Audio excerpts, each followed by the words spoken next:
The year was 2014. We moved home from Alberta and find our transition next home. This one, there's a story. Our friend, our colleague, Johnny Fancy, shout out. We were his very first clients. We were a handful. We were moving from Alberta. Josh was nowhere in sight. Me and Ben and a dog crashed at my friend Erica's house. We were looking for a home.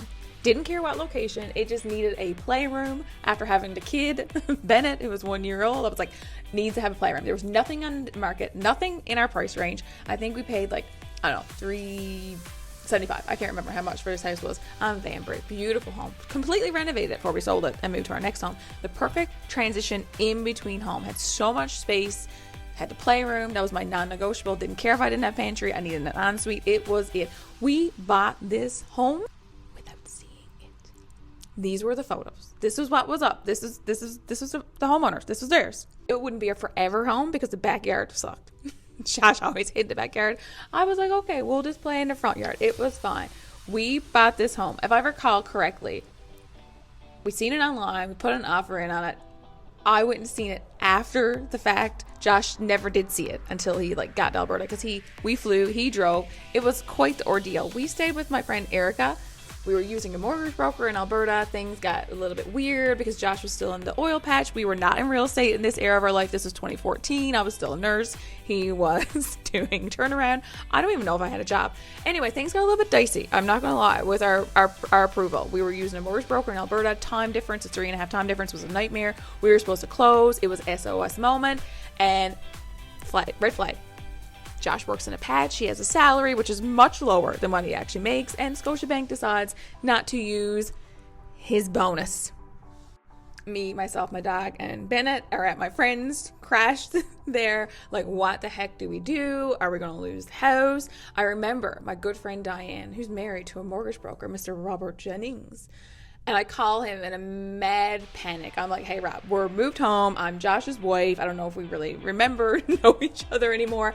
I'm in a pickle. We have this house. We're supposed to be moving in tomorrow. The mortgage broker has shit the bed. They didn't ask the right questions. Didn't get us to provide, I guess, the right things. I don't know. It was like closing day. And whatever had happened, we were not going to get this house. Mr. Jennings pulls up in his pants. He's like, let me deal with this. And we get into the house. Thank God to him. We did have to stay with my friend. We did crash at my friend's house for a little bit longer.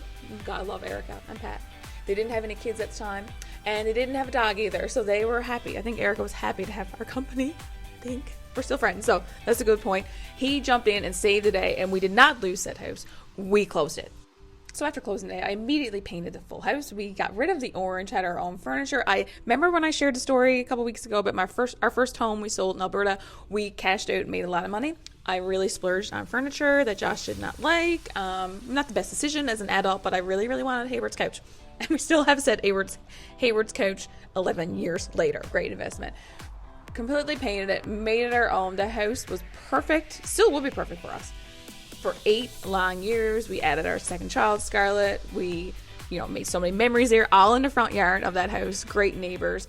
And that house treated us really, really well. Then Snowmageddon hit.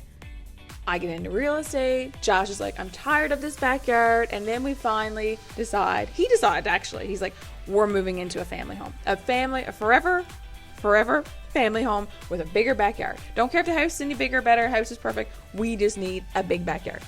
Buying a home isn't based on years or how old you are. So I don't want to talk about how old we were. I just want to talk about the transition between we bought our first home. We were there for 3 years. We bought our second home. We were there for 8 years. That second home is a perfect family home. But our life changed. We were tired of sitting out in the front of our yard. We wanted to go and sit in the backyard. We wanted to host in the backyard. We didn't want to host in the kitchen all the time. And Josh was like, we're making a decision. We're moving up. A lot of people think and realize that they bought their first home and then they move up to the big home on the house with the big acre lot. And they forget about this perfectly interim transition home, the stepping stone that financially gets you to the next big home.